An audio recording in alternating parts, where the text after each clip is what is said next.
today from across the region to share their take on the changes in the labor markets and how these changes will impact the human capital management in their respective countries. Before I introduce our first speaker of the day, I would like to highlight that if you have any questions during the presentation, you can post your questions in the Q&A section at the bottom of your screen, and we will get back to them at the end of the webinar. First up, we have Sebastian Gauthier, and he is the managing partner of Mazars Indonesia. Sebastian has over 19 years of professional experience, which includes the conduct of financial audits of multinational companies, mostly in oil and gas, mining, manufacturing, and services industries. Without further ado, let's welcome Sebastian.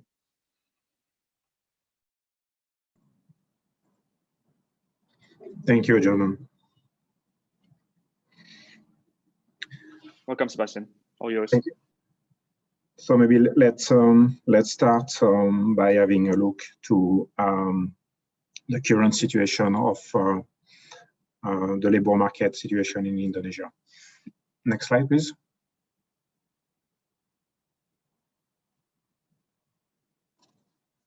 Next slide.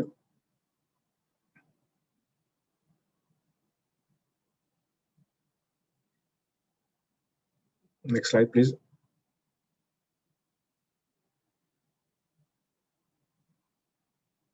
Yes. So from this slide and the charts at the bottom of the slide, we can see clearly that the Indonesian labor market has suffered in 2020 during the pandemic. Over the last 5 years, there was a constant growth of the employment rate in Indonesia and a steadily decrease of an unemployment rate in Indonesia. But obviously, the pandemic has put a stop to this trend. And that's a direct consequence of the contraction of the Indonesian economy in 2020, where the GDP of Indonesia decreased by 2.07%. I would say that the Indonesian economy was still quite resilient in the region, especially if we compare to some of the peer countries like Malaysia, Philippine, or even Thailand. But unfortunately, the contraction of 2% of the GDP still had some quite sharp and direct consequences on employment. So based on the latest data from Statistic Indonesia, per August 2020, what we can see is we have basically an unemployment rate rising from 4.9% in February 2020, so before the start or at the beginning of the start of the COVID crisis, and rising up to 7.1% in August. This trend and the rise of unemployment has affected, obviously, mostly urban areas. If we move to the next slide, please. So based on the same data from Statistic Indonesia per August, so we have more than 2.5 million people that have lost their job during Feb to August 2020, while at the same time, 1.8 million people were temporarily dismissed. While we can see from the chart on the left side of the slide that the economic downturn has basically impacted all labor workforce, regardless of their level of education, still, this is the one with less qualification that are suffering the most and that have lost in majority their jobs. This has a direct consequences in the people living below the poverty line in Indonesia. While Indonesia has managed since 2018 to be below 10% of people living below the poverty line, per September 2020, it's going up again, and we have no more than 10.2% of the total population living below the poverty line. And that's obviously a direct consequences of the crisis and people losing their job. Next slide, please. So from this chart, what we can see is the economic downturn has impacted, various industries across the field in Indonesia. But among all of them, the sector the most impacted would be, the top three: transportation, hotel and restaurant, and real estate industry. So no surprise actually. And those sectors are still suffering quite a lot. Transport industry still posted a decrease of GDP of more than 13% for the last quarter of the year. Hotel and restaurant industry, the situation was not better, with a -9% decrease in GDP for the last quarter of the year. As a consequence, obviously, also the average salary in those three particular industry are the one that have decreased the most over the period. So here we can notice -17.3% on average salary in the hotel and restaurant industry, -15.5% in the real estate sector, and -12% in the transportation. This is mostly happening at micro and small and medium entities level in Indonesia, which are the key engine of the Indonesian economy, as they employ more than 97% of the total workforce in Indonesia. Worth noted, even if not directly mentioned on this slide, is two industries have been quite resilient in 2020. The agriculture industry and the information and communication industry. Agriculture industry, it has attracted more than 2.7 million people in 2020. And that's mostly people that have lost their job in the cities during the pandemic. So as of today, the agriculture industry in Indonesia employed roughly 30% of the total workforce in Indonesia, followed by the trading sector and the manufacturing. Next slide, please. So now let's have a look to some of the schemes introduced by the Indonesian government during the pandemic to assist and help business navigate during those difficult times.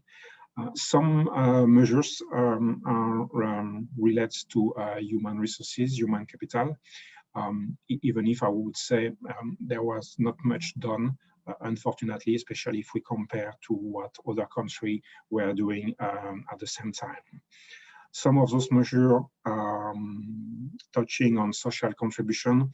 So the Indonesian government decided to adjust a premium to be paid by employees and employer. It was effective until December 2020. Unfortunately, it was not reconducted in 2021. The Indonesian government launched also a wage subsidy program where some stimulus were provided to employees with lower level of salary during a 4-month period. We had also decision from the Indonesian government to bear personal income tax on salary and wages for employees with annual salary not exceeding 200 million rupiah per year. That was effective until the end of the year 2020, and it was decided to be extended up to June 2021. The government also put a lot of emphasis on one of their flagship programs, the pre-employment card program. So it was intensified, and basically it's about providing assistance, cash assistance to people to get trained and acquire new competencies. Next slide, please. So where do we stand as of today in Indonesia? Basically, the virus is still spreading actively, and we still are recording more or less 10,000 new contamination per day. End of June, Indonesia surpassed 1 million cases of contamination to COVID-19, making Indonesia the most impacted country in the ASEAN region by COVID.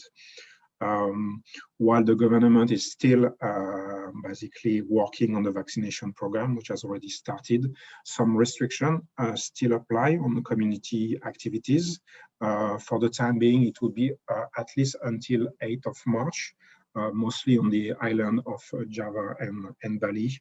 So in a practical term, at the office, corporation, must not have more than 50% of employees, meaning that 50% of employees should still work from home. Schooling is still online, and some businesses still have reduced operating hours and capacity, such as restaurant and shopping mall. Next slide, please. So here we are touching one of the key events in Indonesia. That's the promulgation of the Omnibus Law. This law was promulgated in November 2020 by the President Joko Widodo as a tool to accelerate the national development of Indonesia and achieving a vision to transform Indonesia into an advanced nation. So the Omnibus law is quite dense. It's revising at the same time more than 90 laws. It's very thick, more than 1,200 pages, covering a lot of topics from ease of doing business in Indonesia, the business licensing process, and also the labor law. So there is a labor law cluster in this Omnibus law.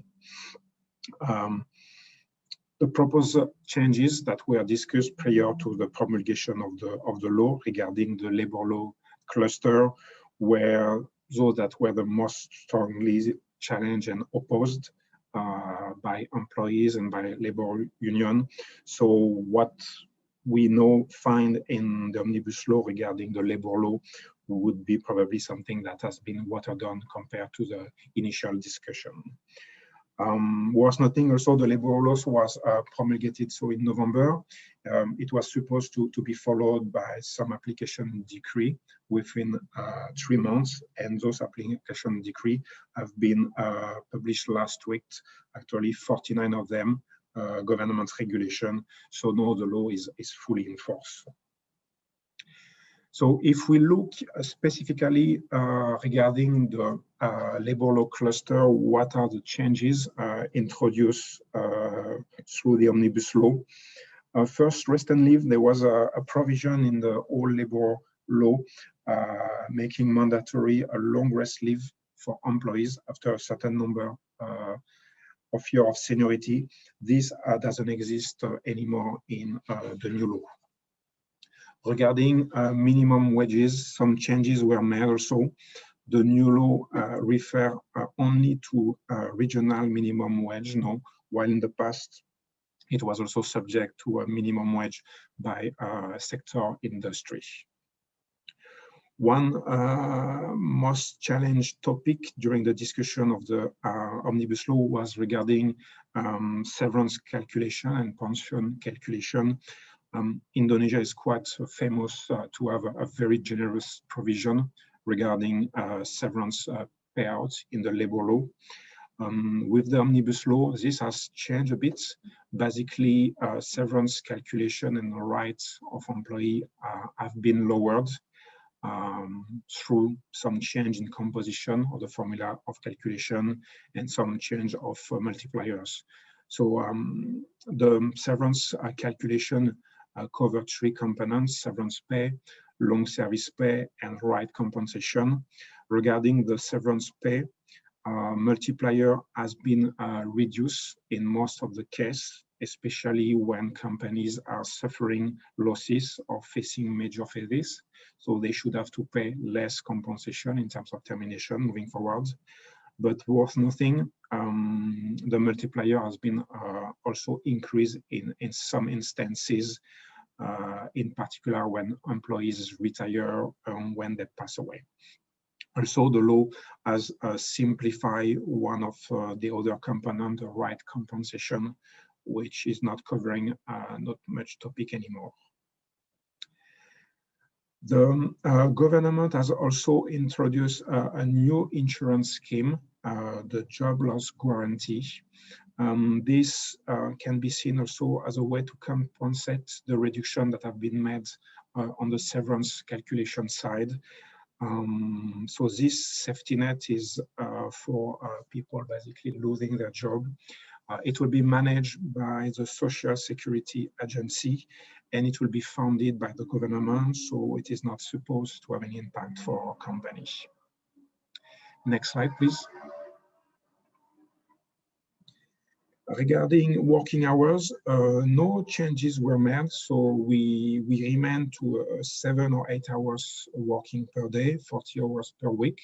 Changes were made regarding overtime, so no employees are authorized to do overtime up to 4 hours per day. It used to be 3 hours per day in the old regulation, and per week, it's up to 18 hours. It's used to be 14 hours. Regarding outsourcing, it was highly regulated activity under the previous labor law. It's not the case anymore. Basically, in the past, outsourcing was only possible for activities outside the main activities of companies. Now it has been extended to a much more broader field of activities. And at the same time, the government has introduced a better protection scheme for employees of outsourced companies. Termination procedure. This is a quite important change, actually. Before, under the old regulation, any employment agreement termination was requiring a court ruling in Indonesia, making it then very difficult for employer to terminate employees. The new law has removed this provision, and no employer can terminate employment agreements just by written notice at least 14 days before the termination date. Fixed-term employment, some changes were also made in this area. So now with the new law, employees can be given fixed-term employment for a period of 5 years, including renewal. So in total, it should not be going beyond 5 years, but within this period of 5 years, it can be renewed as many times as people want. Fixed time work agreement should be for temporary or seasonal work or work related to new products, activities, or additional products, so not for all types of activities. Also worth noted, and it's a change of the new law, is employees under fixed-term employment agreements are now entitled to compensation at completion of their employment agreements or in case of termination. And basically, they are entitled to 1 month of salary per period of 12 months of employment agreements. So it means that for employee that would be under a fixed-term employment agreement of 5 years, at maximum, they would be entitled to 5 months of salary as compensation. The law also requires now to have all fixed-term employment agreements to be registered online to the Ministry of Manpower, so probably to have a tighter follow-up from the ministry when a company uses this type of contracts. Last, regarding foreign worker, so no major changes made actually, but some simplification. First, foreign workers in Indonesia do not require anymore to have written working permits. It is replaced by the expatriate placement plan, so a document that already existed, but this time this one is the only surviving document. The working permit is not required anymore.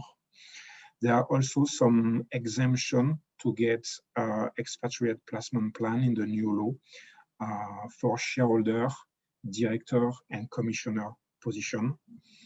This exemption also apply for some individual working at a vocational field in startup and also doing research or conducting business visits in Indonesia. Also, a new introduction for foreign worker in the new law is a possibility for foreign worker now to have more than one employee, assuming that they have the same position for several employees. And so in particular, that would apply for director position, commissioner position, and there should be further regulation of Ministry of Manpower stipulating what other position could be entitled for such provision.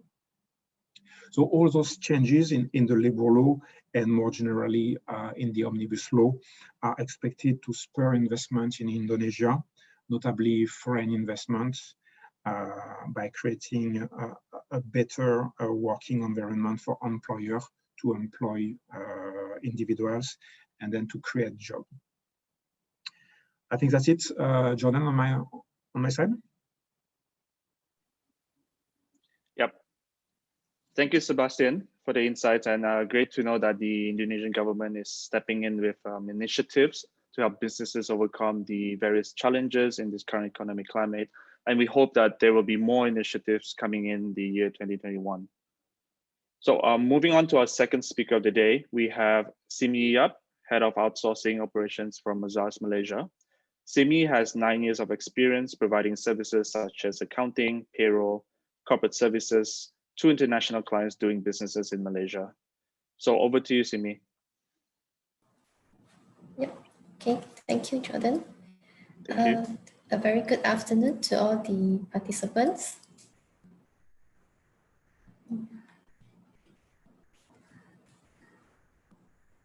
Can I have these slides for Malaysia?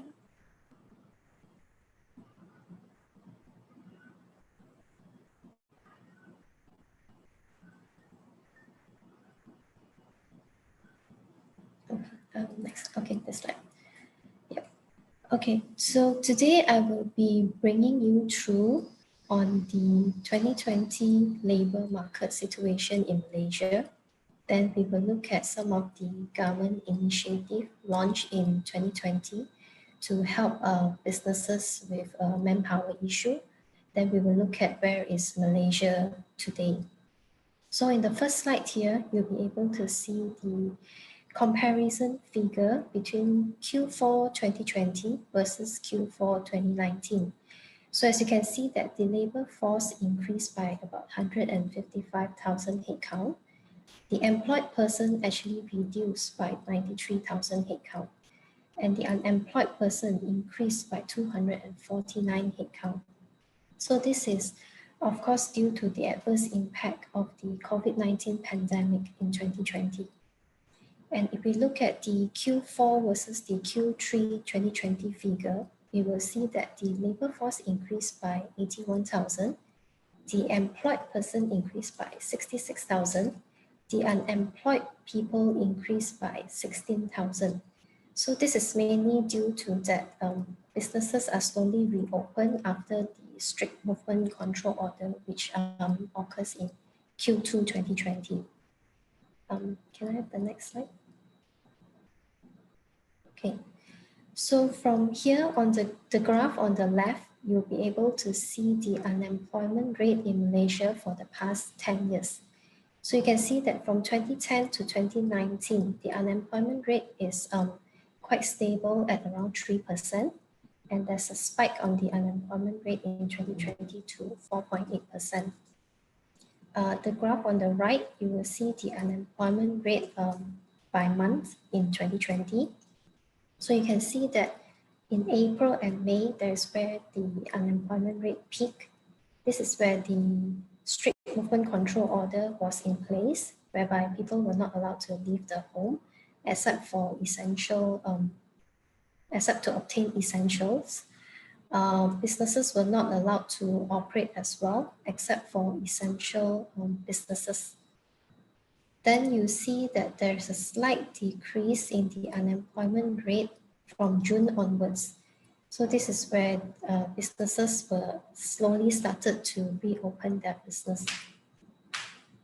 According to PERCASO, the Social Security Organization in Malaysia, as of 18 December, there is 4,722 people that lost their job. And the job seeker number actually increased to 145,000. But there were only about 41.6 thousand job vacancies. Next slide. The labor demand also decreased in 2020 by 181,000 to 8.47 million. We'll see the next slide on the categories of the labors. Next slide, please. Okay, so here we can see that the semi-skilled labors actually make up 60% of the entire labor force. And comparing between Q3 2020 and Q3 2019, there is about a 2% decrease in job demand for both the skilled labors and the semi-skilled labors. As for the low-skilled labors, there's a decrease of about 1% here. Can I have the next slide? Okay. So some of the schemes that was launched in 2020 to help businesses on manpower. The first one is, of course, the wage subsidy program, whereby the government actually provide a salary subsidy to employees for 3 months. The subsidy, depending on the level, it can be between 600 to 1,200. And then there is an extension on the wage subsidy for 3 months.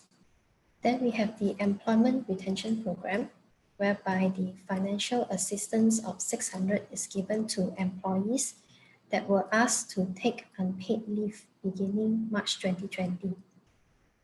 For these two programs, it is actually only applicable for employees earning salary of 4,000 ringgit and below. And they can only choose either one. So if they are enrolled in the wage subsidy program, they are not entitled to enroll to the employment retention program and vice versa. The next subsidy here is the hiring incentive and training program, the Penjana Kerjaya. So under Penjana Kerjaya, there is 4 subcategories. The first one, My Apprentice, which is actually an incentive given to the employers to encourage them to hire fresh graduates or school leavers as apprentices.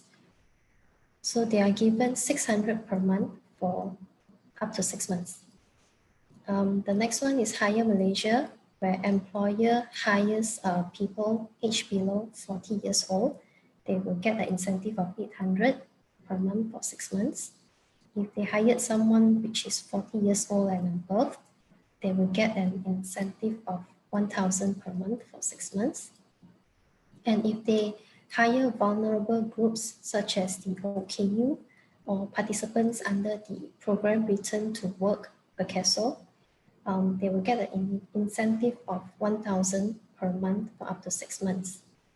The next one is the mobility assistance, whereby this is the one-off payment given to the employee of 1,000 ringgit if they need to move from their home to workplace for more than 100 km. A training program, whereby trainings are provided to the laborers. And the next one we have is Employer COVID-19 Assistance Program, ECAP. So this one allows the company to apply for a deferment or restructuring of the employer portion contribution for April, May, and or June 2020. Then we have the Human Resource Development Fund, HRDF, a levy exemption of 6 months starting April 2020. We have the levy on foreign workers, whereby a 25% discount is given to all companies with work permit that is expiring between 1st April to 31st December 2020. And then we also have the grant to micro SME for 3,000 ringgit. This is a one-off grant. Next slide, please. Okay, so where we are today, at the point of preparing the presentation slides in January, most of the states were actually under the Movement Control Order, MCO 2.0, except for a certain part of Sarawak, which is under the Conditional Movement Control Order. However, as at to date, most of these states actually have came out from the MCO. They are under CMCO. So what is left in MCO is only 3 states and 1 federal territory. So companies in the MCO states, only 5 essential services are allowed to operate. So these 5 essential services is defined by MITI, the Ministry of International Trade Industry. The 5 essential services are manufacturing, construction, services, trade and distribution, plantation and commodities. So during MCO, essential services, they still have to comply to the work from home order. So the work from home order is actually management level staff. They are only allowed 30% of attendance in the office. As for operational level staff, they allowed it to be determined by the employer. So for example, for Mazars Malaysia, we actually practice 50% attendance. This is to ensure proper social distancing in the office. Yep. And as for non-essential businesses, they have to work from home 100%. So some of the new or enhanced schemes available for companies are the wage subsidy program. This is the wage subsidy 3.0. Whereby it's quite similar to the previous two, whereby 600 per month is given to employees. But for the travel and retail sector, which is greatly impacted by the MCO, they will be getting the subsidy for 3 to 6 months. As for the other sectors, they'll be getting a 1-month subsidy. Human Resource Development Fund, there will be a levy exemption for companies that are unable to operate during the MCO and CMCO time. Supporting COVID-19 screening. So there's a screening on foreign workers in red zone will be funded by the Social Security Office. Business rental deduction, a special tax deduction. This is given to businesses in the rental of property where they reduce the rent for their tenant. Electricity bill discount, a 10% discount is given to 6 business sectors for the period of January to March. The 6 business sectors are the hotel operators, theme park, convention centers, shopping malls, local airline offices, and the travel and tour agencies. Then we have the pre-Hatin special grant, whereby a grant of 500 to 1,000 are given to SMEs. And the other schemes are such as the bus and taxi hire purchase rehabilitation scheme, the tax deduction on COVID-19 donation, strengthening the national healthcare sector. This one is a monthly allowance given to the frontliners, sales tax exemptions on passenger vehicles. Yep. I think that's all from my side. Thank you. Thank you, Simi. We hope that provided everyone with clear information on the multiple schemes launched by the Malaysian government to help businesses resolve the issues on manpower. Now, next up, we have Ronald Romero, HR manager from Mazars, Philippines. Ronald has 15 years of experience as human resource gained from both MNCs and established medium enterprises. Please join me in welcoming Ronald as he shares his insights on the Philippines market. Thank you. Thank you, and good afternoon. So can we go to the next slide? So some highlights. This report is actually based on the December 2020 National Statistic Authority report from the Department of Labor and Employment, October 2020 data. Here are some important numbers regarding the status of the Philippine labor force. So 58.7 or 43.6 Filipinos are part of the labor force participation rate, or meaning employable individuals who are either employed or unemployed. Of this number, 91.3% or 39.8 million Filipinos are employed, while 8.7 or 3.8 million are reported that they are unemployed. This number, though, is a lot better compared to last April 2020, which was at 17.6%.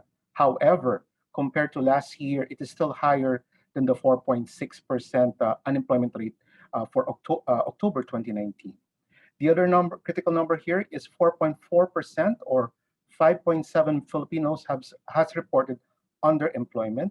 And with the current status right now, because of the slow opening of the country for its economic workforce, 1% only of the remaining employees, especially in the office-based companies, or 387 Filipinos are still working from home, which is the lowest since the start of the COVID-19 pandemic back in March of 2020.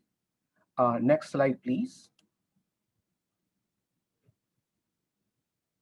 Okay, so currently, here are the major industry groups that are still have the most number of employees employed as of October 2020 in the thousand. So the first one, or the biggest one here, is the agriculture and forestry industry with 8,420, or 8.4 million employees, and then followed by the wholesale, retail, repair and service motor vehicles. So it's a service industry with 8.3 million employees, followed by construction, which was still ongoing even during the pandemic, with 3.9 million, and then followed by the manufacturing industry with 3.02 million. The last or the of the top five major industries are in the transportation and storage center with 2.8 million. So this is actually shows that more service industries in the Philippines, aside from agriculture and forestry, was very active all throughout the pandemic. Even though there were quarantines, these are some of the key sectors that were allowed by the government to operate. Okay, can I go to the next slide, please? Okay, the thing here is initially in 2020, the government sees that the Philippine employment rate and growth is actually better with 4% last January 2020, though unemployment rate was projected at 5.3%. And also another highlight here is a small decline in the underemployment was observed in January 2020. But unfortunately, because of the COVID-19 pandemic, as of May 8, 2020, a number of establishment was hit severely by the quarantine rules set 2 months prior to that one. The affected establishment were 78% of them were from has to implement temporary closure, and then 20% of this establishment adopted flexible workspace. The following establishment of this one were severely affected. 55% of them are micro enterprises, and then 40% of them are small to medium enterprises. So in total, actually, the affected employees here are almost 500,000 because of those closure because of the quarantine rules. Next slide, please. To assist the employers and employees, the government set up a number of information dissemination and programs for both the employer and employee. First and foremost is a dissemination of all COVID-related projects. So there's a constant use of both media and social media to inform everyone about the programs being offered, and also the implementation of web-based job portals so that we could hire both the employer and employee can look for employees or workers. So these are the following services: Public Employment Service Office, or PESO, PhilJobNet, and the National Skill Registry Program. This enabled the employer to look for various people who are actively looking for employment because of their but because of losing work due to the pandemic. Also, for a few number of months, starting the month of April until July, financial support to small to medium enterprises through Dole Department Order 2009 was actually enacted. So all employees actually get a minimum amount presented either through their bank accounts or through their social security services. Next slide, please. Okay, so also because of this opening of the government, there were a number of initiatives that they're setting up properly, such as having local public transportation open. So this would allow easy transfer between between the cities, especially among the large metropolitan centers here in the Philippines, streamlining the testing and records management for inter-island travel as due to the archipelago nature of the country. Work from home still accounts for most employment. Set up with 61% of the working population in the office for office-based companies still working full-time or part-time at home. The government is also allowing offices to open with strict compliance with social distancing rules and proper sanitation of the workplace.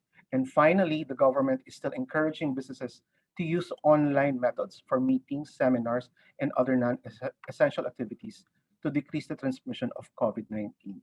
The goal here of the government actually, though it's not presented in the slide, is to slowly and properly easing up of all the work requirements so that the country can go back to normal in terms of how it operates economically speaking. So those are the current activities of the Philippine government with regards to the employee labor workforce here in the Philippines.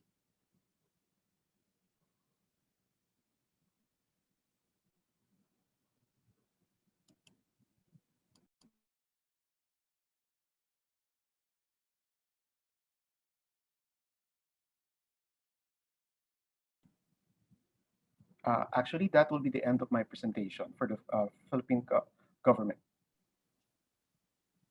Thank you, Ronald, for sharing the current labor market situations in the Philippines as we adapt to the new normal, and hopefully businesses will recover swiftly from the current pandemic. Now on to our fourth speaker of the day, we have Kun Kochakon, the Director of Legal Services Mazars, Thailand. She provides a broad range of legal advice on various types of joint venture agreements, foreign investment laws, amongst many other things. Now let's hear it from her. Over to you, Kun Kochakon. Thank you, Jordan. Good afternoon, everyone. So may I have my slide, please?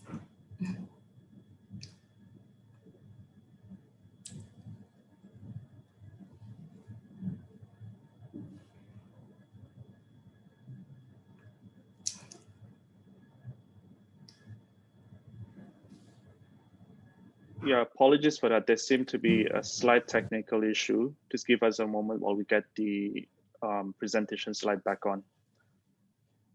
There it is. All yours now, Kun Kochakon. Thank you. Thank you.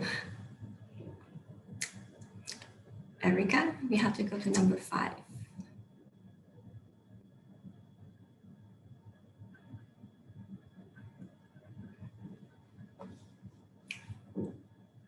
Jordan, still no slide. Okay, thank you. All right, here we go. Okay, so I would start with the record from December last year. Yes, thank you.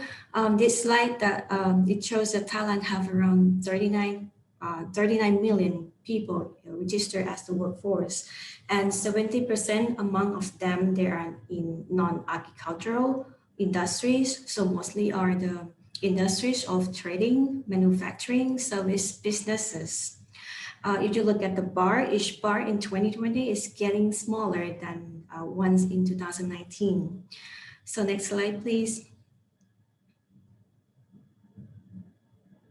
Erica, next slide, please.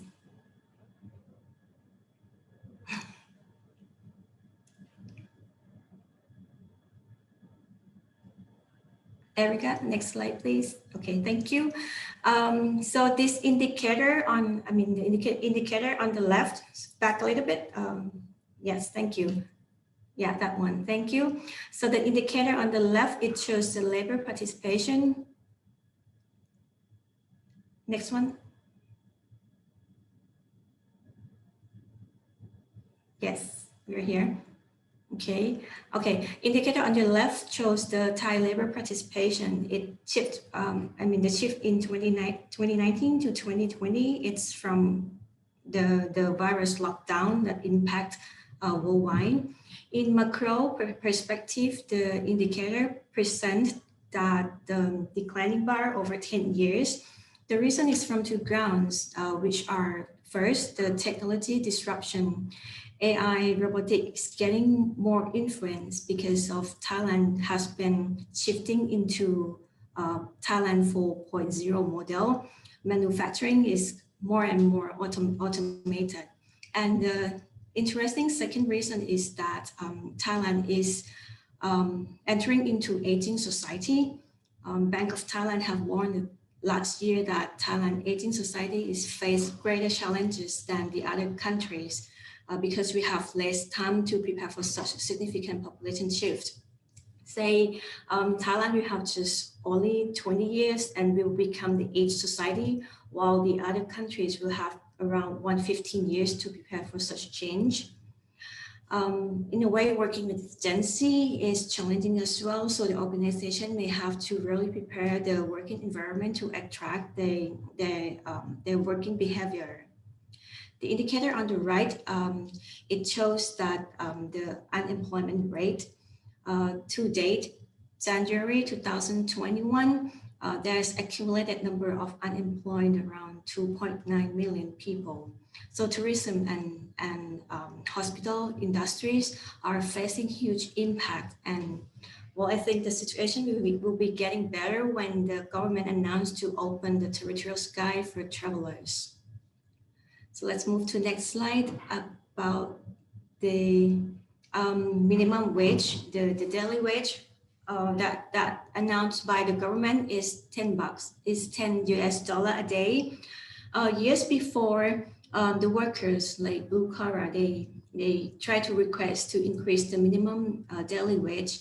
But this day with this situation, things like turn the other way around because people have seen that the company is closed down, the factory was closed last year. So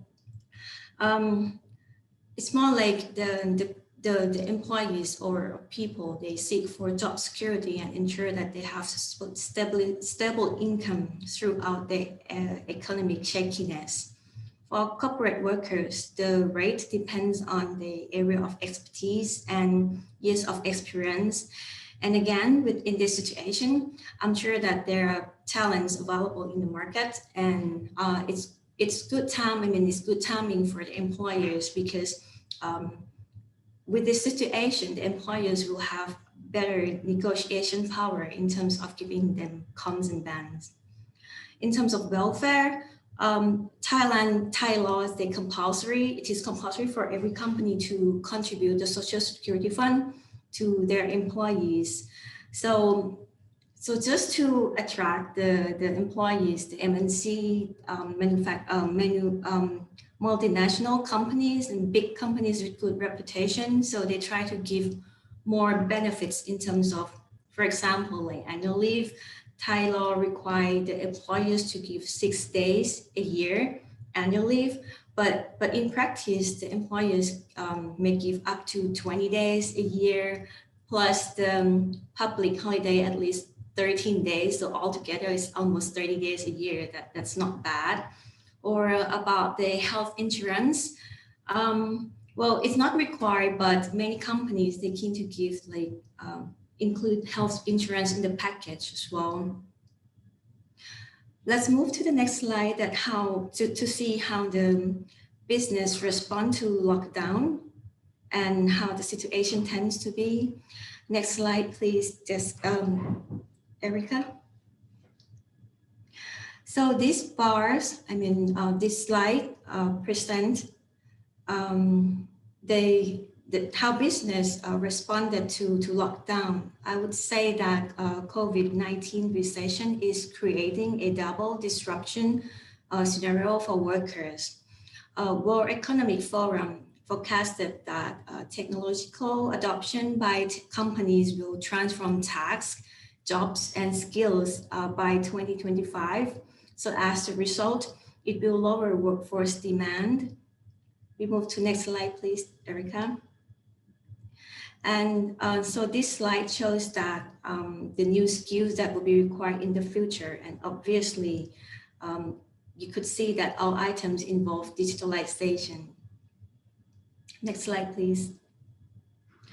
From March last year until now, many companies that they are still operating, they did not really receive much remedy or compensation from the government.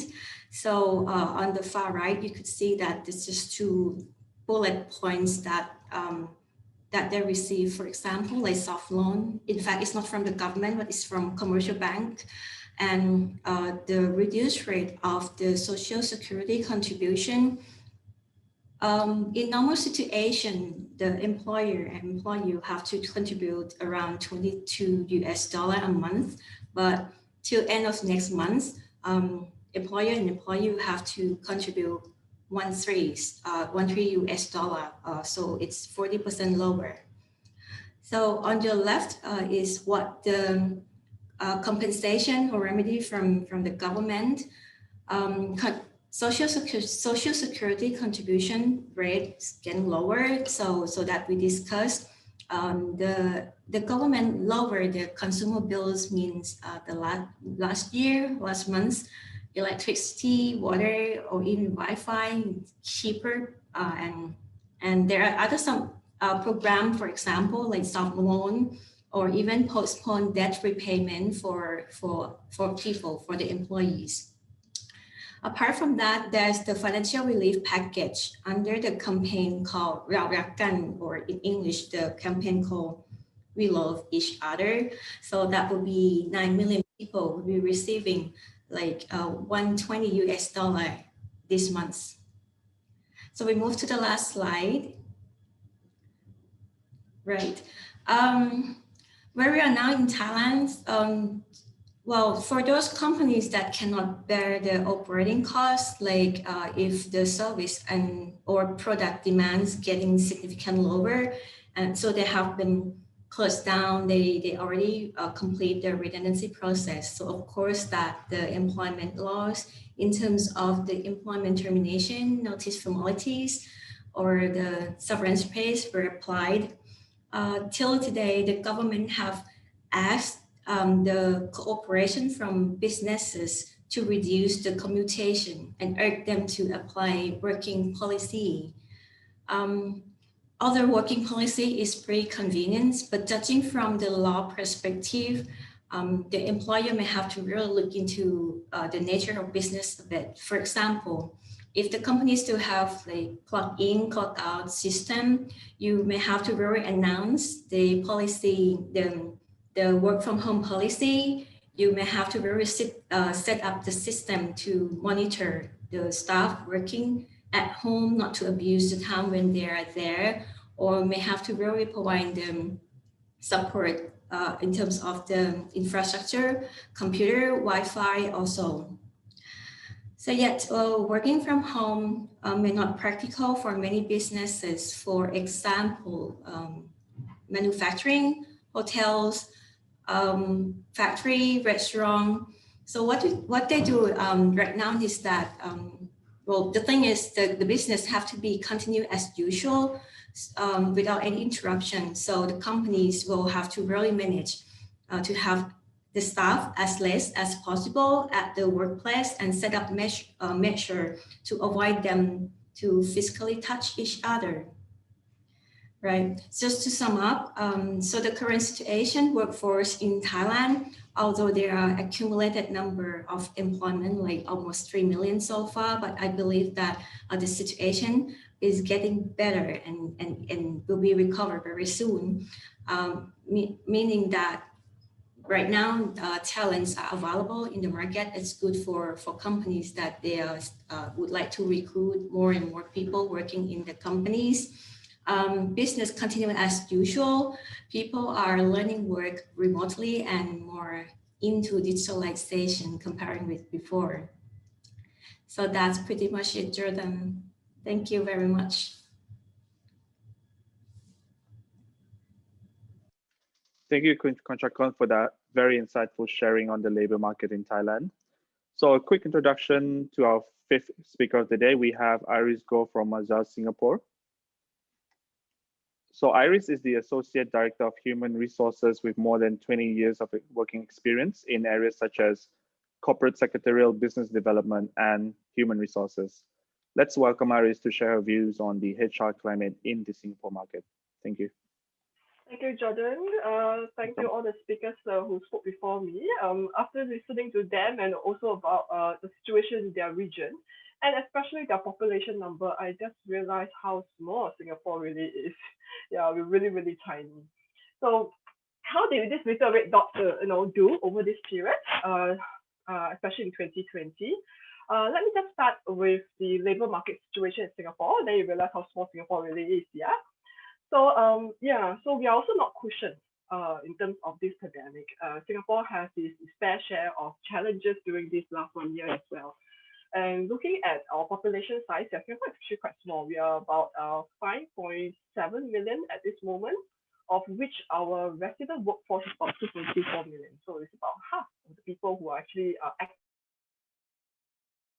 So in terms of unemployment rate during the last 1 year, we definitely have take back it as well. We are almost back to the financial crisis period of 2009, where the unemployment rate in Singapore actually shot all the way up to close to 5%. At this moment, based on the latest statistics that I managed to obtain, we are looking at about 4.5% for citizens, 4.4% for residents referring to Singapore PR as well as citizens, and overall, which include foreign employees and foreign workers and foreign talents, we are looking at 3.2%. So, not too far off from the other years. Other years, most typically we clock about 2-3% in terms of unemployment rate. Retrenchment situation in Singapore has been pretty well controlled as well. Later on in the second segment, I'll be sharing some of the initiatives that our government has launched and the investment that they have invested in the country. That will pretty much explain why we are able to cap retrenchment numbers at a relatively healthy period. So we are not back to the financial crisis period where we hit about, in the last quarter of 2009, of 12,000 over retrenchment. At this moment, in the last quarter of 2020, retrenchment numbers are only looking at 6,000 over for the last quarter. So all in all, we are still doing relatively okay at this moment. Can I have the next slide, please? So who actually take a bigger hit? For companies who are thinking of coming to Singapore, and also for companies who are already here in Singapore, basically the employment market eased a little bit. With unemployment rate coming out means that we actually have more people available in the market. Right? Singapore has always been very competitive in terms of the employment market. People will move around. It's easy to find employment in Singapore. But having said that, in the last 1 year, especially in the second quarter of 2020 onwards, all the way to December 2020, the 6-month period, definitely the unemployment rate has increased. People start losing their jobs. Some businesses have closed down. People who are in the aviation, in the tourism industry are all facing problems. They can't actually open shops or run their businesses. So based on this statistic that you see, the table that you see on the left-hand side, you realize that as the age goes up, the unemployment rate unfortunately goes up as well. So the people who are mostly hit in this particular, at this current situation, are people who are in their 40s and their 50s as well. So we have more people in this particular category who are available for employment currently in the market. Yeah. And corresponding to that, right, people with a lower educational background also take a hit during this period. So the PMAT, or what we call the PMAT here, professional managers, executive and technical people, they are slightly better off in terms of the retrenchment, in terms of the unemployment rate. They're still pretty much in demand in Singapore. Yeah. So overall, in terms of job vacancy, we are also seeing the curve coming up on the right-hand side. So there are more jobs available in the market. And somewhere during the last quarter of 2020, our government has also promised to push forward more employment vacancy and positions in the market. Yeah. Right. So let's go on to the next slide. Okay, so this slide actually reflects the general gross income, monthly income for the employees in Singapore, including of the CPF contribution. There is a slight dip, which is definitely expected.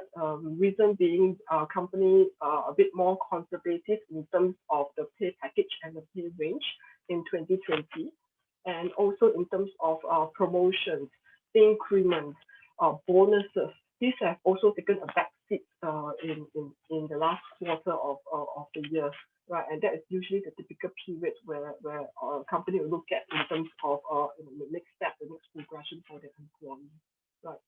So that is in a nutshell what is happening in terms of the labor market situation in Singapore currently, right?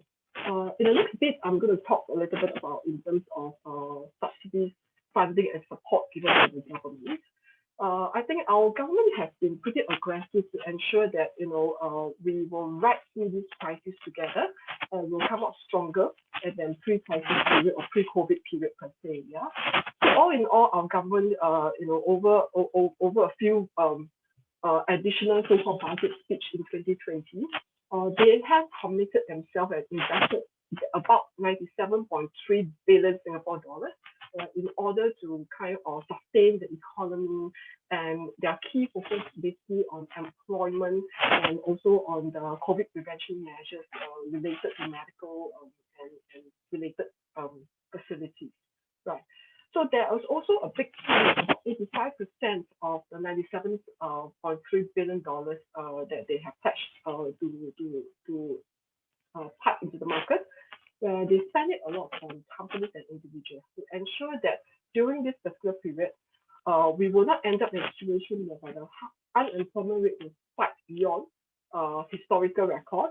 They want to ensure that everybody still have some form of employment available for them to bring in some income to put food and bread on the table.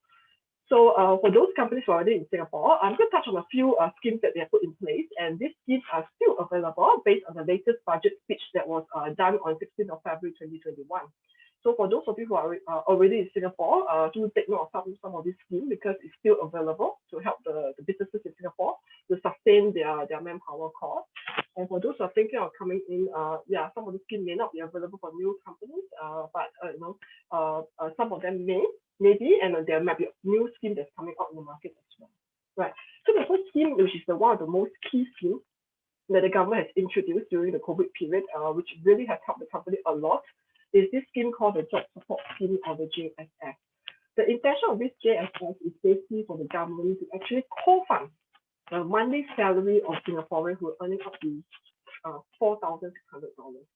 So long as you're not the owner, so long as not one of the registered owner or the business owner of the business, right? Any employee in Singapore, the first 4,600 Singapore dollars of wages earned, the government actually will co-fund 25%.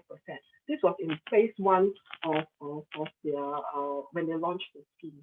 Subsequently, they actually came up with additional extension to this scheme, and also they actually also increased in terms of the gross monthly salary per se. So at this moment, based on the table that you see there, right, tier one basically referring to the most affected industry in Singapore, industries such as aviation,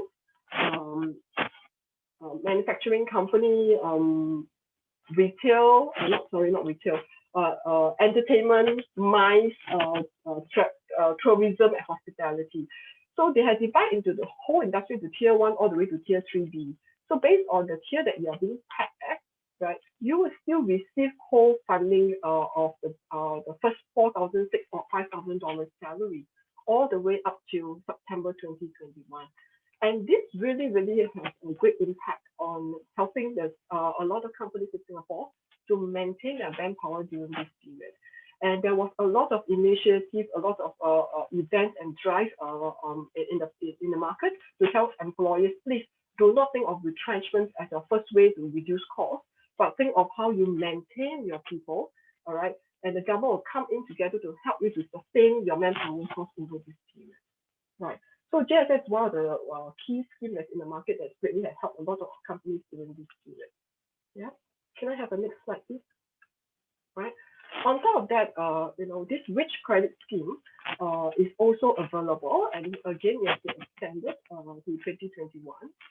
Interestingly, over the years since 2016, the Singapore government has launched this rich credit scheme, whereby they wanted employer right, to actually continue to increase salary on an annual basis, at least for certain categories of employees in the market. And what they do is that for every increment that we give, they will also help to co-fund. So initially, when this scheme started in 2016, the co-funding percentage was actually at 20%. So which means that for every $100 increment that you provide to your employee for that year, for that month, 20% will be paid by the government. So you pay 80%. So this to encourage, I think this particular action was actually to shift the benchmarking, the salary benchmarking of the general workforce in Singapore, especially the lower income earner, a little bit higher, so that they will have more competitive edge and will have a little bit more financial support in that sense. Right. So this particular scheme, by right, based on the plan, was supposed to end by 2020. And however, this scheme again has been extended. So we're going to see a little bit more funding coming our way. Can I have the next table? Yeah, the next table actually will share with you, that I'm sharing with you basically in terms of the new funding and how it works. Yeah. So basically with this latest extension of this WCF scheme, anyone who get the increment in 2019, 2020, and 2021 will all be eligible for funding. So if you look at the bar chart on the right-hand side, if you look at 2021 numbers, all right, so you get $200 in 2019 in terms of pay increment, $100 in 2020, and then another $100 in 2021. The total of the $400 over that 3 years period will be eligible for 15% funding by the government. So the company will take up 85% and the government will pay 15% for this year. So it's a pretty attractive and pretty good scheme to help companies to push forward a little bit of an increment even during time like this. Okay, the next scheme. Right, the government has also extended one more major scheme. This one is called the Job Growth Incentive Scheme. While the earlier two schemes is to ensure that our companies in Singapore have the ability to retain their employees. And by doing so, it actually helps to reduce the retrenchment and unemployment rate in Singapore. And everybody will get some income somehow and to put food and bread on the table. But this particular scheme is to push it a little bit further. This particular scheme is to encourage companies. Not only are we asking you to maintain and retain your people, we are asking you to expand your team.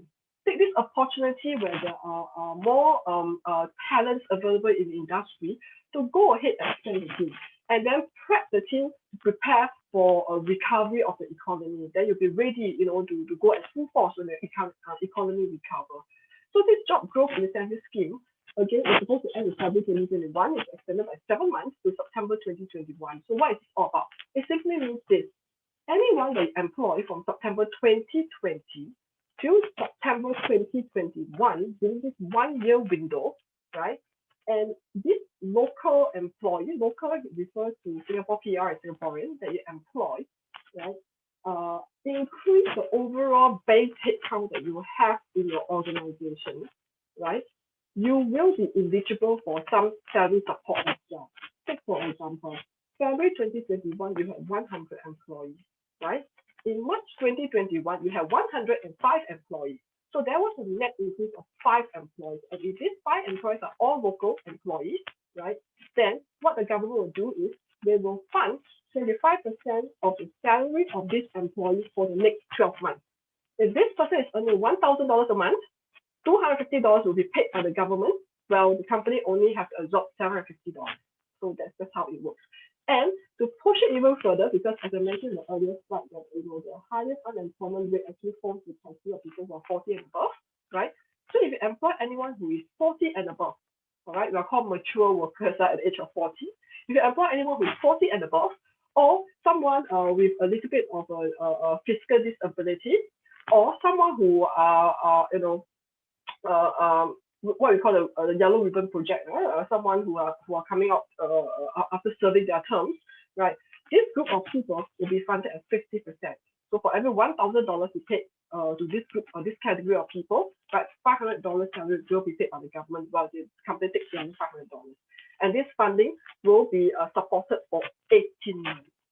So this particular initiative is very important for organizations or companies in Singapore as well to take note of, right? So if you're hesitating and in a dilemma whether should you be increasing your headcount during this crucial period where it's a little bit uncertain what's going to happen the next 3 months or 6 months, do bear in mind there are actually a lot of such schemes to encourage employment of local employees especially. Right. So thank you. Next slide, please. All right. So having said that, you realize that earlier 3 major schemes that I mentioned that companies can tap on, or companies you don't have to tap on, it's actually automatically given to you so long as you're contributing the CPF on a monthly basis.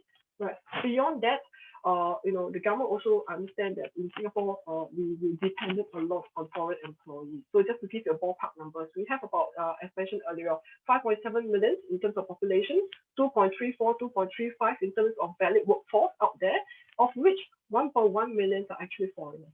Right, so they are in Singapore, either holding some form of work passes or work permit or employment pass. So a big percentage of these people actually work permit holder. So the government has also, have delay scheme, rebate scheme for foreign workers to levy as well. So this particular scheme is to help companies who have to depend a lot on foreign workers, such as construction industry, manufacturing industry, right? To actually also help them to sustain their manpower costs, right? Bottom line, what the government initiative or this whole batch or whole bunch of initiatives that we put into place recently is really to focus on helping the employability of our workers in Singapore. Now, beyond that, the other key area is actually retention. So retention spans beyond just having subsidies to support our companies. There was also a lot of drive for training and development of employees.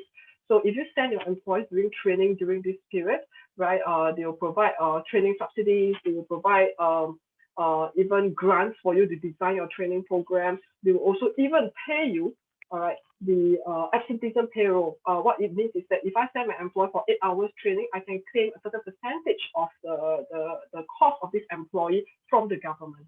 So there will be situations whereby you send the employee for training, you pay a subsidized training fee, say for example $50, but in return you're getting $120 back from the government for simply sparing 8 hours of your employee time to go for training.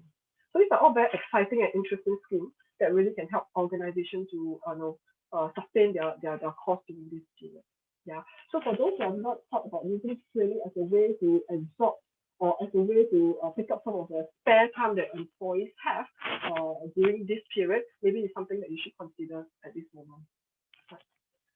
And last but not least, so next slide please, where are we today in Singapore? In Singapore, we are in what we call a phase 3. COVID situation has very much been in control in Singapore. We are slowly opening and many more people are returning back home as well as our foreign talents are coming back to Singapore to work.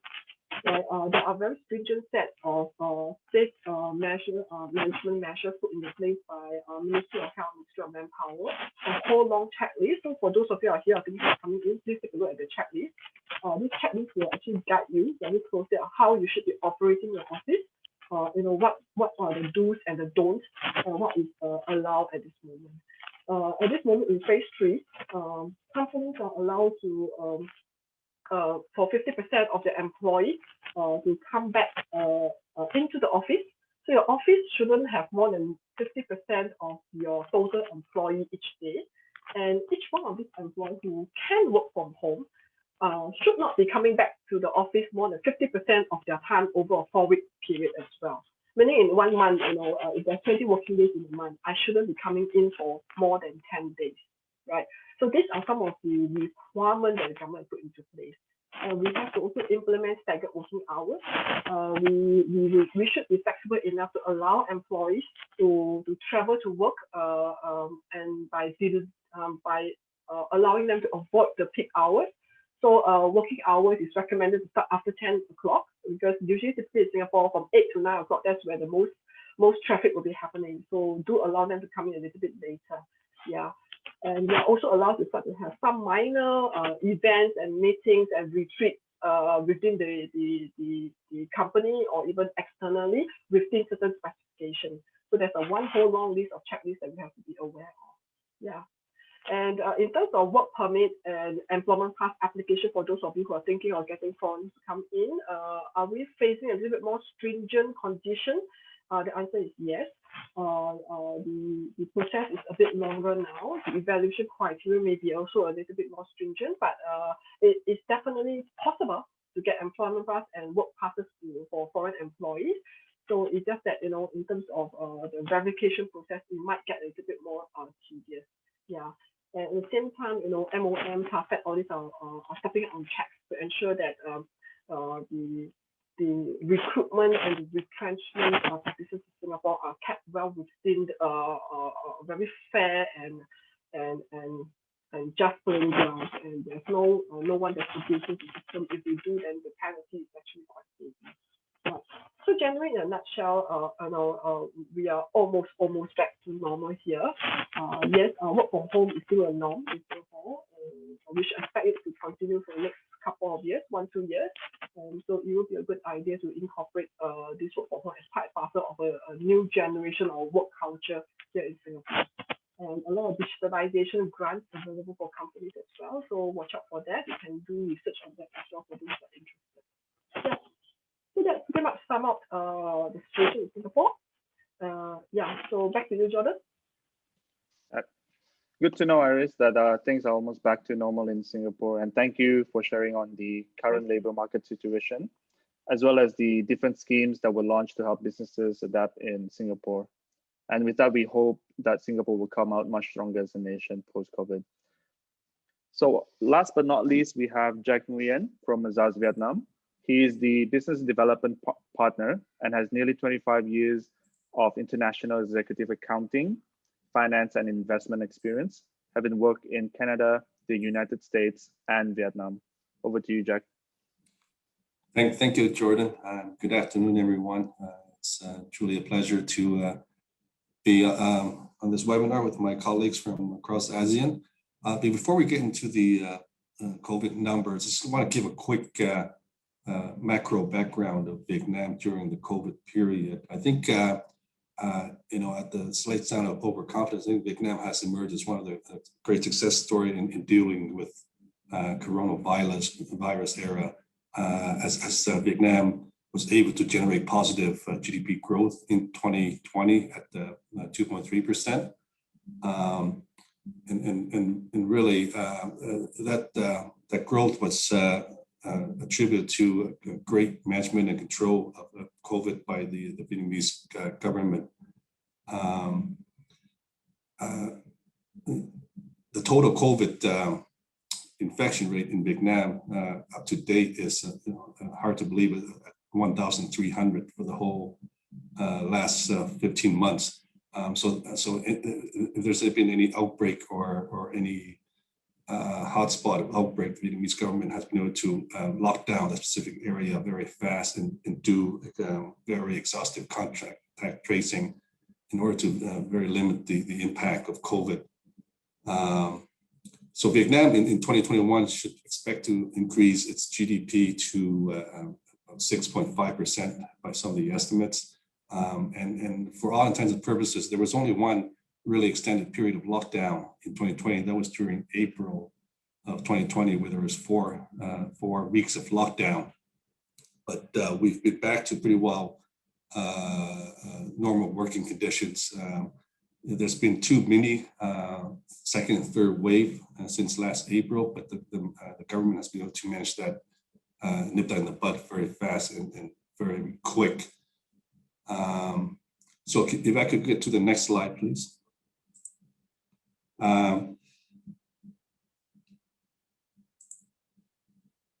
Yeah, so prior, if you look at the slide, just prior to COVID, 82% of the labor force was under full employment, and there were 13% working part-time. But by May of 2020, as you can see, this is during the height of COVID in Vietnam, and full-time employment was down to 63%. But after the lockdown was lifted in May, the employment was back up to 70%. And then by January of this year, it was back up to 73%. So you really see a check mark of symbol of employment going down but really rebounding fast.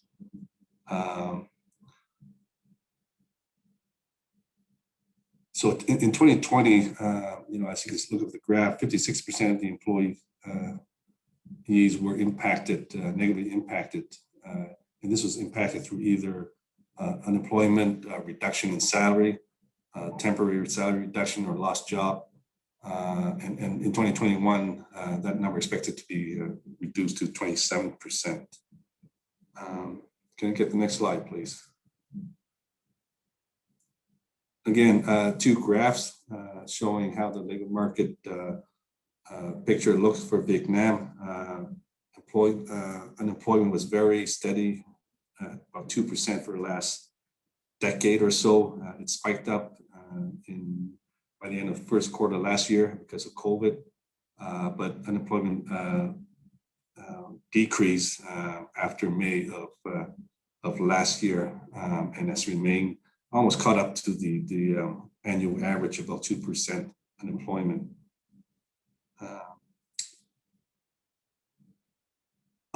Yes, next, thank you. In terms of what industry were affected by COVID, basically all the industry were impacted by the end of first quarter, beginning of second quarter last year. Goods, tourism, hospitality, retail sales were all impacted. But as you can see from the graph, once the lockdown was lifted by mid-April last year, all of these businesses started to show rebound up until the end of last year and then beginning of this year.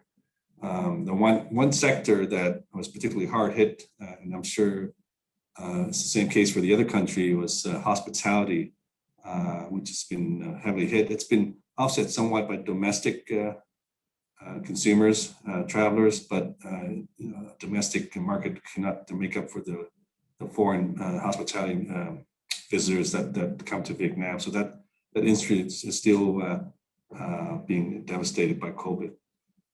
Can I get the next slide, please?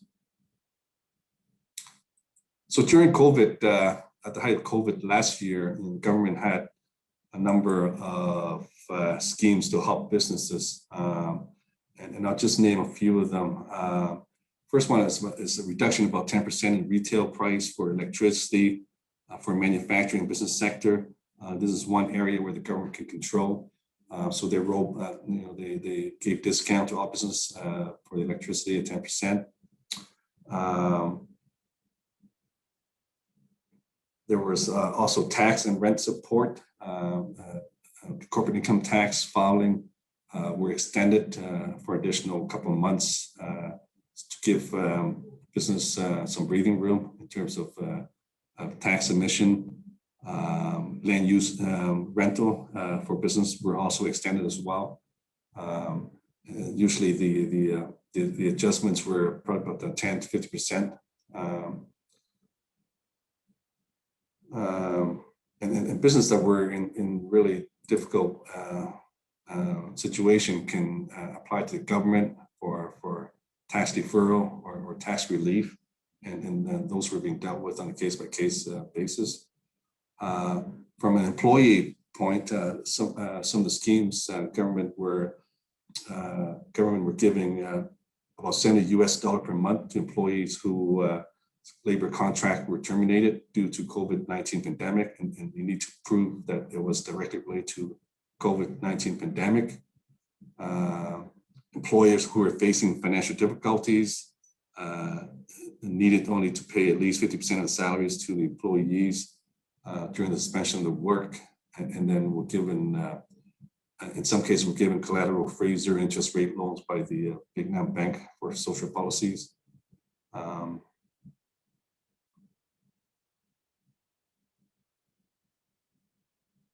And then if the companies can show that it's because of COVID-19 pandemic, an employer need to reduce its workforce by 50% or more, both the employer and its employees will be permitted to suspend their contribution to the pension fund of the employee for a maximum of 12 months. So those were some of the samples of incentive schemes that the government had in place to help companies and employees.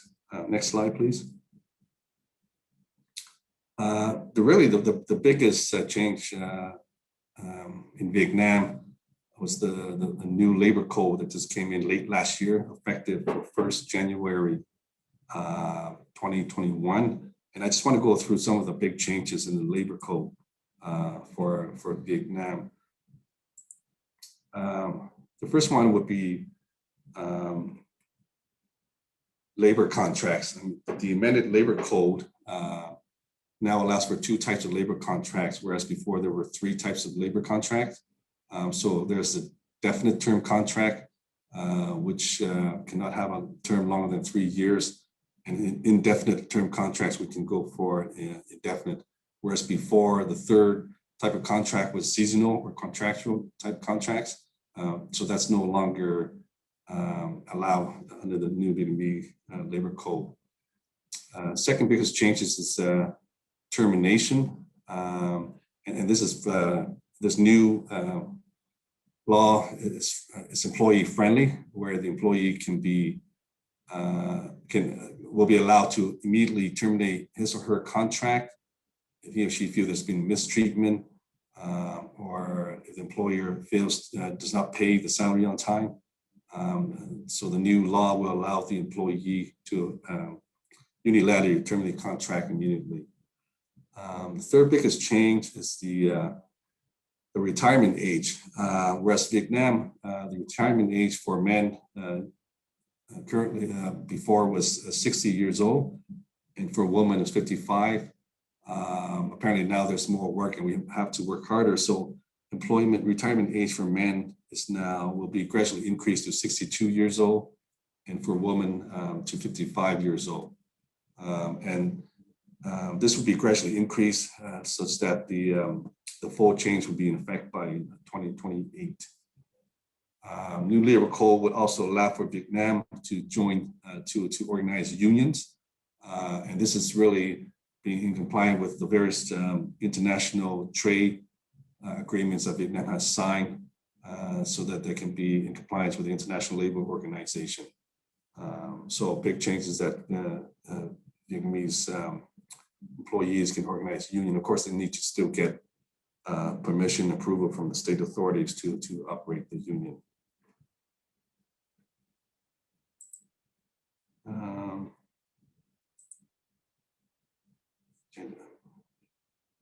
Okay, next slide, please.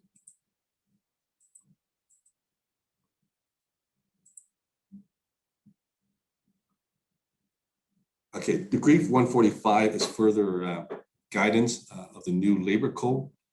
So I just want to go over some of the highlights of Decree 145.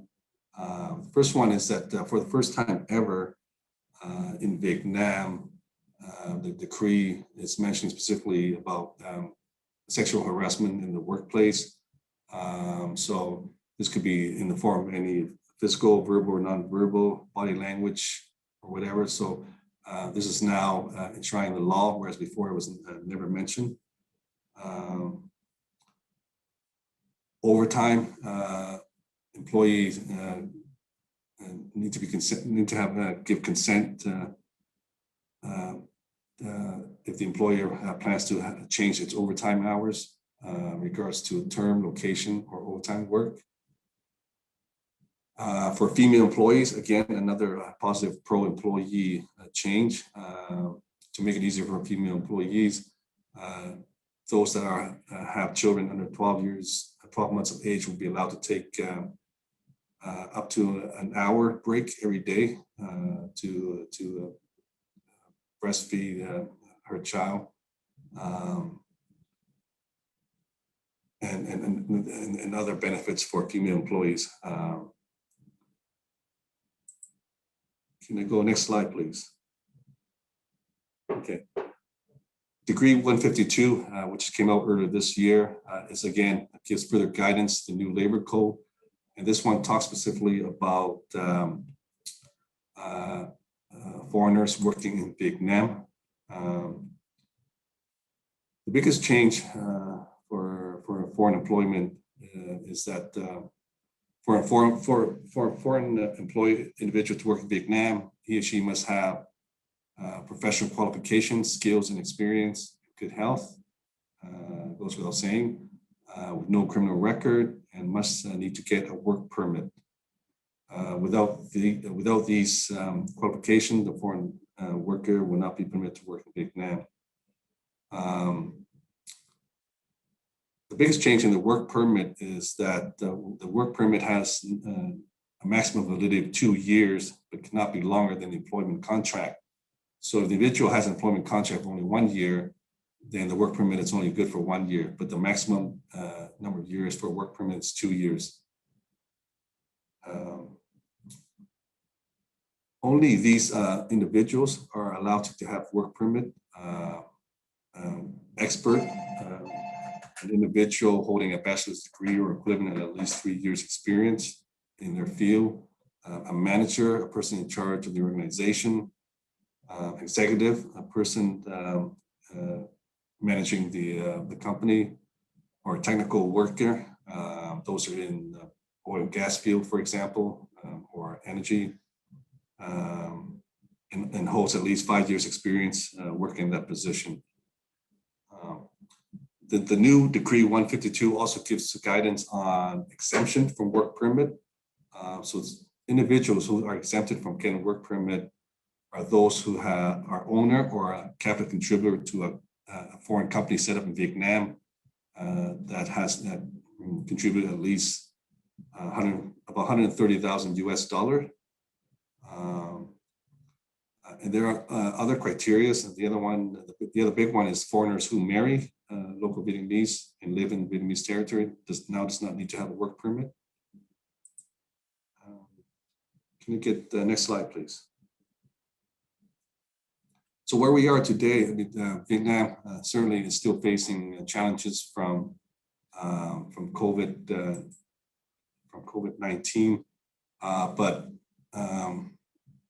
optimism is very high in Vietnam for this year. In terms of the job market, Vietnam expects to pick up in 2021 with more recruitment demand for employees in manufacturing, IT, banking, insurance industry, especially for IT and manufacturing. There's really two impetus for increased employment in these two sectors. The first one is the continual global supply chain shift, where companies are diversifying and moving out of China and into Vietnam. With the new U.S. administration, it's possible that they may roll back some of the tariffs on China, which may slow down the move out of China, but that remains to be seen. But there's a lot of demand for manufacturing, set up a new manufacturing in Vietnam, which will help drive employment growth in that sector. The second is the various free trade agreements signed by Vietnam, for example, with the European Union last year, with CPTPP, with RCEP. This is expected to create more jobs, more investments into Vietnam. So, for example, Apple supply Foxconn is announcing new company manufacturing setting up in north of Vietnam that will employ thousands of employees. Those are the samples of example of companies that are moving into Vietnam and setting up electronics, IT related products. Also, banking, insurance companies are expected to increase this year.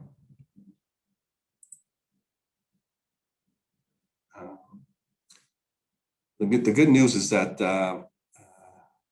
Vietnam will get its first batch of vaccines for the COVID-19 next week, and vaccination will start soon after.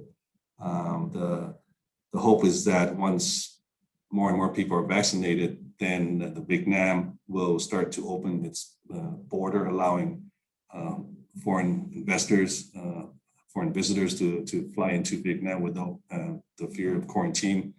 And that will spur increased economic growth, increased investment and employment in Vietnam. So that's where we are today, and that's the end of my presentation. Thank you, Jordan. Thank you, Jack, for sharing on how the Vietnamese job market supports the labor conditions and relations in Vietnam. And kudos to the Vietnamese government and its people for the great success in dealing with COVID-19, which contributed to the growth of the economy. And as you mentioned, with only 1,000+ cases overall, it's amazing. All right, now that we've heard from all the speakers, next would be the Q&A session. If you have not sent in your questions, please feel free to post your questions now. In the meantime, we'll start with the questions that we have from the audience so far. And the first question that we have is from Anonymous. And he or she said, hello, is Indonesia on the right track to develop into an economic powerhouse, especially with its energetic young working population, while being vaccinated first? And as the managing partner of Mazars Indonesia, what are your thoughts, Sebastian, on this? Thanks, I think, with the promulgation of the omnibus law back in November 2020, the Indonesian government has clearly shown its intention to really build up this super powerhouse of Indonesia for the Southeast Asia area. What's obviously was not easy at the beginning of the process back early 2020 because it was COVID time. The country was in the middle of the beginning of battling with the pandemic, but at the same time, the government still remained committed to changing, reforming the business environment in Indonesia. It kept in track with the agenda of reform and this omnibus law that was initially discussed back in 2019 when the President Joko Widodo was re-elected for his second term. So the commitment have been there, even if it was slightly longer than expected, probably because of the COVID-19 situation and also the ongoing discussion with all stakeholders. But at the end of the day, it was done, it was delivered as promised, and the government regulation that fully enact the omnibus law have been published last week as promised also. So I think there is a clear sign from the Indonesian government to basically build up this capacity for Indonesia to really emerge as the key economy of Southeast Asia.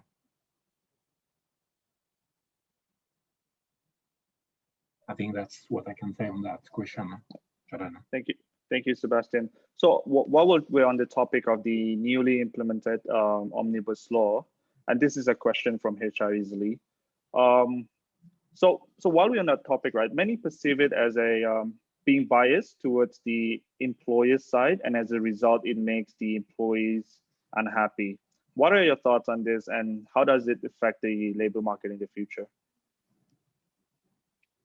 Well, that was indeed, a very hot topic last year in 2020 when the first draft or ideas, behind the omnibus law came up and started to be made public. The thing is, as I was mentioning in my presentation, some of the previous provision of the labor law were very, very protective or very, very generous for employees, and some more probably a bit detrimental for employer, or I would say not in line anymore with what the market is requiring, and not in line anymore with what other countries can offer. So it was a difficult call for the Indonesian government because obviously it would create some tension, and it did create some tension, some basically strong discussion, some demonstration in Jakarta and some other big cities across Indonesia. But at the end of the day, I believe that the Indonesian government came up with something which is quite well balanced. So a law which is pro-business, but at the same time, which doesn't sacrifice the interests of the employees. So I think this is what they managed to achieve. Obviously, some could say that, you know, it's not enough pro-business or it's not enough pro-employees, but that was also a difficult line, you know, to maintain. And what we see now on what has been published and promulgated, it's, yeah, it will create probably some interest from a foreign investor, you know, to reconsider, you know, investment in Indonesia, because indeed Indonesia is becoming a much more attractive place where to do business, and things will be easier. Thank you, Sebastian. It is a difficult question indeed, and thank you for answering that. We just have another question for you, last one for Indonesia. So under the job creation law, do companies pay severance pay even on completion of contract, or only if the contract is terminated? Also, do companies need to pay salary till the end of the contract, or only till the last date of the employee and pay severance pay? Okay, so yeah, the labor law now is clearly stating that this compensation is due at completion of the fixed term employment or at termination. So my answer would be it applies in both cases. And the mechanism and the formula is the same in both cases. So based on the period of employment at termination or at completion of the contract, being a multiple of 1 month's salary, basically. Second part of this question, I would need probably to do further research and to revert on that, because it's still unclear also to us, as it's very new. Everything was published. The government regulations were published over the weekend, last Friday. So we are still looking at that, and I'm not sure yet whether indeed when contract is terminated, so earlier than expected, whether still the remaining period would be due or not to employees. It was the case under the previous labor law. So now we need to confirm how this works now with this compensation scheme mechanism. Okay, thank you, Sebastian, and we hope that we have answered all your questions for Indonesia. Thank you. Thank you. So next question we have is for Simi from Malaysia. So the question is, hi, this is to Malaysia. After the vaccines have been given out, would companies and the government further keep the work from home concept or no? What are your thoughts, Simi? Okay, so actually I would think that is a yes, because most businesses have already adopted the work from home concept. They have also invested most likely they have also invested on technologies which allow the staff to actually work from home. So this concept may stay. It may not be 100% work from home. It may be on a rotation basis, maybe like 50% of the employees in the office and to be rotated subsequently. Yep. Okay, thank you, Simi. I think that's the new normal in Malaysia and everywhere, I suppose, right? So sticking with Simi, onto the fourth question. MCO is so confusing, always changing. Do you think more schemes are needed for businesses if this still continues? Okay, yeah, I guess the SOPs are always changing. I would think that for businesses wise, they do need more help. But looking at the situation now where the vaccination will be rolled out soon, it is highly unlikely that the government will announce any additional schemes to actually help the businesses. Yep. So just another question from HReasily. Do you think the schemes in place at the moment is sufficient for businesses to keep going? I guess the government is doing what they can, the best. They are trying to help out most of especially on the SMEs, you can see that a lot of the schemes and the grants are targeted to the SMEs, because SMEs actually make up quite a big portion of the Malaysian market, and they are also the one that are more in cash flow tight. So I would think that they're doing their best. Okay. Yeah. So we hope that answers your question, Anonymous. So thank you, Simi.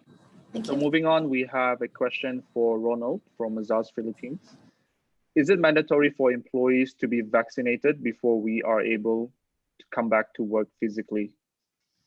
Currently, according to the Interagency Task Force on Emerging Infectious Disease, which is the arm of the government that releases official policies and plans with regard to this pandemic,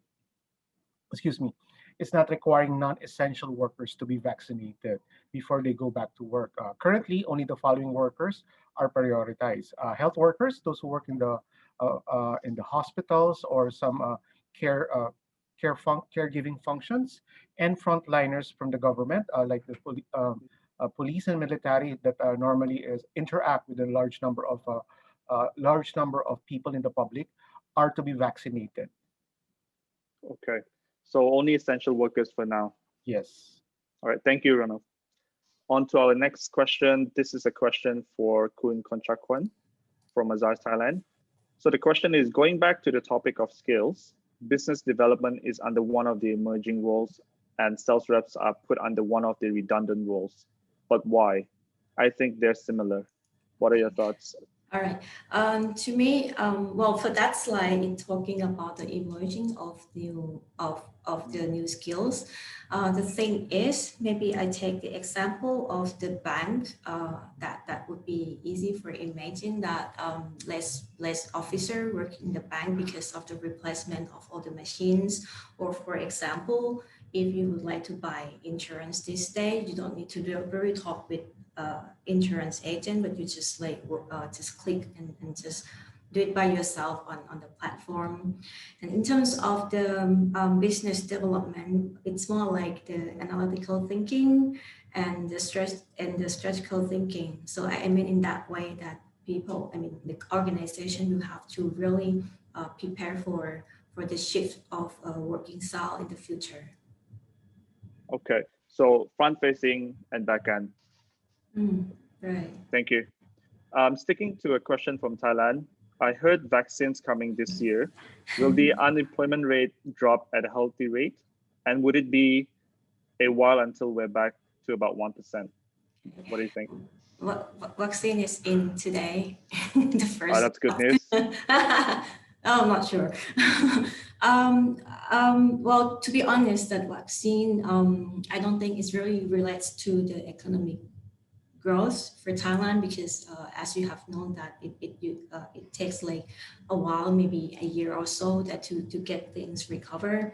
Asking about the health insurance also, or healthy rate, I cannot say much. I think what best that we could do is we really have to protect ourselves with mask so far, because we have like 60 million people, and the first lot of vaccine is just 400 grand today. So it would not cause the significant change or rapid change in terms of the unemployment rate or the healthy rate in a year or so. So I believe that things were getting better when the corporation can work normally.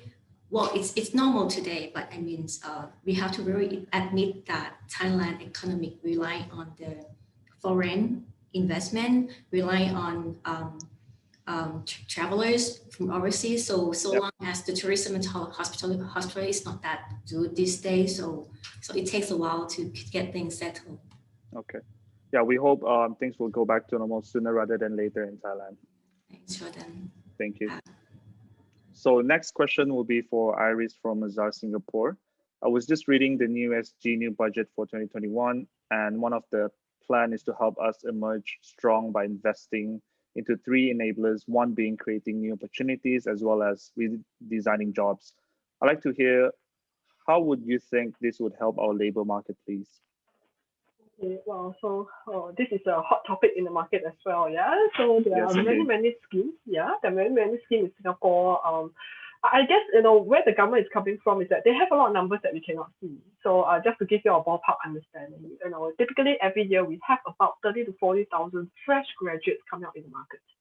So before pre-COVID, we still have places to send them to. Like for example, some of them will take up further studies. They go overseas to studies. Some of them will look for job opportunities overseas as well. But now today, in this current market, the overseas students and undergraduates are coming back into Singapore. They are finishing their final semester in Singapore, and they have to stay in Singapore looking for a job. So suddenly, instead of having like 70% or 75% of the 30, 40,000 left behind in Singapore, we have the whole group back in Singapore. So somehow or another, right, we have to think of a way, where are these people going to kind of where are they going? What's the next step for them? Even if they study overseas, most of them they'll be doing Zoom sessions for Singapore itself. So I guess I see there's really a big reason why the government is pushing towards creating new opportunities. And if you look at the traineeship programs that they're pushing, whether it's for the fresh graduate, even for the mature workers, right? It's actually temporary. They're looking at 6 months, 12 months, 18 months kind of initiative. I think the logic behind it is not so much about creating a permanent job, but rather to give them a place where they can spend their time in a more quality way, gaining the experience and the skill set.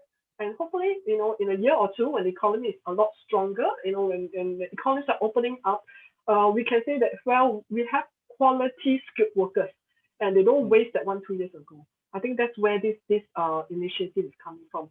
So definitely. And in terms of the job redesign, yes, there's actually new funding coming out for various industry, helping industry to redesign the job. I think what COVID has taught us is that, as with a lot of Asian country, Asian mentality, we take a step slower in terms of embracing technology, embracing changes in the economy. So because of COVID, we don't have a choice, right? A lot of things have to be digitalized. A lot of things have to have a different way of thinking, different way of doing things. And so in certain industry, it caused a natural death in the traditional, typical traditional job scopes that's in the industry. So I guess this is also where this redesigning is coming from. They're taking this opportunity, all right, give a little bit of sweetener to tell companies, hey, look, it's time to rethink. It's time to restructure. All right, so let us help you. If you don't know how to restructure the job, let us bring some expert in, and together let's create a project and look at redesigning of the jobs.